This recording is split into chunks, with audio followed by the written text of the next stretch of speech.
আসসালামু আলাইকুম ভিউয়ার্স। কালকের যেই ডাকসুর নির্বাচন হইল, সেইখানে ছাত্রদল ছাত্র শিবিরের কাছে খুব বাজেভাবে হারল। আসলে তাদের এই হারটা দেখে আমারও দুঃখ হয়, কিন্তু আসলে কিছু করার নেই, কারণ তাদের এই হারের কারণ তারা নিজেরাই। বাংলার মানুষ এখন আর কাউকে এরকম ভয় পায় না। একটা সময় ছিল যখন কাউকে ধমক দিলে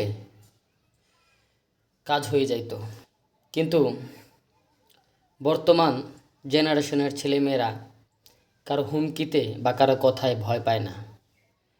বিএনপি মনে করতেছে তারা যদি ছাত্রদেরকে হুমকি দামকি দেয় তারা ভোট দিবে, কিন্তু ভাই এখন আর সেই হুমকি দামকিয়ে কাজ হয় না। মানুষ এখন সততা খুঁজতেছে। আপনারা নিজেদেরকে বড় দল দাবি করেন, আওয়ামী লীগ কিন্তু তার থেকেও বড় দল ছিল। শেষ পর্যন্ত সব কিছু রেখে সবাইকে পালাইতে হয়েছে। সুতরাং নিজেদেরকে কখনোই বড় মনে করবেন না।